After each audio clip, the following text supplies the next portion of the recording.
Welcome. In this tutorial, we're going to talk all about the emotional compatibility of lighting and the topic that your subject is discussing. You see, lighting is all about emotion. And if your subject is talking about something emotional, your lighting should support that. For example, if you have a grandmother talking about the love for her kitten, you probably shouldn't use lighting that looks like this. But if someone's talking about a traumatic experience they've gone through, this type of lighting would go a long way in supporting that. So in this tutorial, we're going to break down 4 different types of lighting setups to give you maximum flexibility to complement the emotional undertones of your subject's conversation.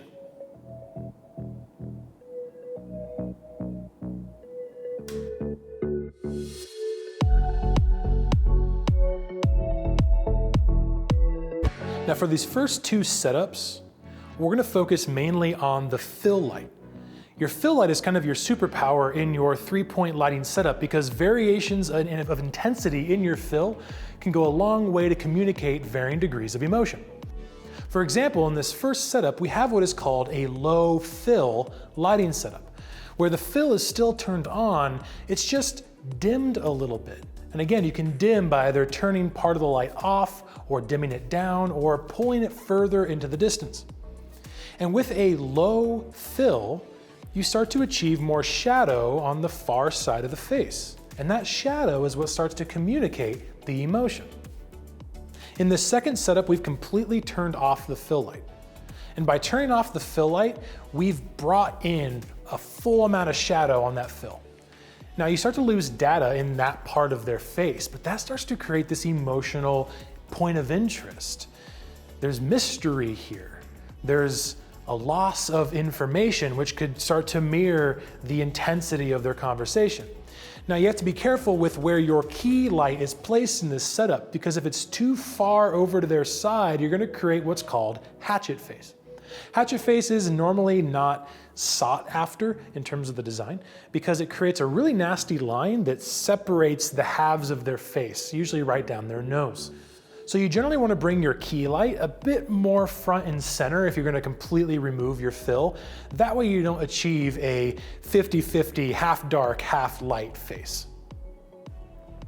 In this third setup, we're going to ratchet up the emotion with a lighting setup called cameo lighting. We see cameo lighting a lot in an interview where someone's discussing something that is truly intense, a traumatic experience, something that they've never told anyone before. The cameo lighting effectively makes them float in a dark void. The shadow has completely enveloped the background, leaving a lit subject floating in this kind of ethereal void environment. And by doing this, you have brought 100% of the focus of your viewer to your subject. There's direct engagement because there's no external distraction.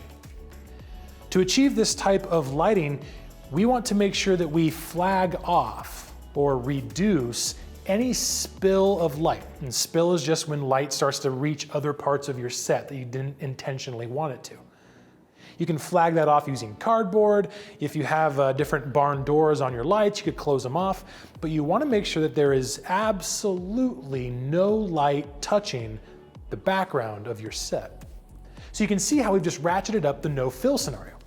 We have no fill, creating that really nice rich shadow, but now we've gotten rid of the background, allowing that shadow just to kind of morph into its environment. While this setup it's one of my favorites to achieve, don't overuse it. This is truly reserved for those intense, emotionally heavy topics. This fourth setup is really fun, but it's also one of the rarest you'll use. It's called silhouette lighting, and we've all seen this. We've all watched an interview on like the History Channel or Discovery Channel of a former CIA agent who wants to share their story, but you can't see their features. And so their voice just kind of starts to vocode. And as they talk and share their story, their voice changes. And we can't see who they are. We can't make out their voice. But man, their story is really interesting. This is called silhouette lighting. This is the opposite of cameo lighting in terms of the setup. So in cameo lighting, we got rid of all the light spilling onto the environment to make sure that the subject was well lit. Well, in silhouette lighting, we want to do the opposite. We want all the light to be focused on the background, reducing almost all light touching your subject. You can achieve this just by pulling all of your lights behind the chair, the threshold of where your subject is sitting. It puts them entirely in darkness, putting all the light on the background. Now, you can use a hair light creatively in this setup to create a really nice rim definition, just enough to you can see if they have a beard, you can see if they're wearing glasses, or you can see what type of hair they have, but not enough to start to give detail to their face.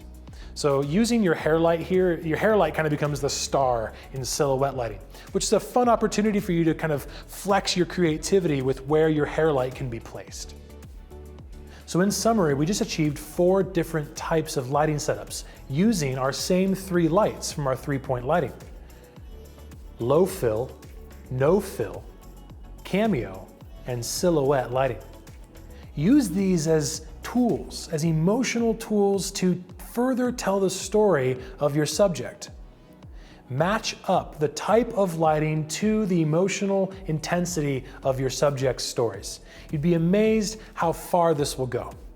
Lastly, don't underestimate the power of a single light. This lighting right now is just one light. It's just our key. So don't be afraid. Turn off all the lights. Bring in one and see what you can achieve with minimal lighting, and then bring in the others. But this shows you the power of 3 lights to achieve a variety of different looks. See you later.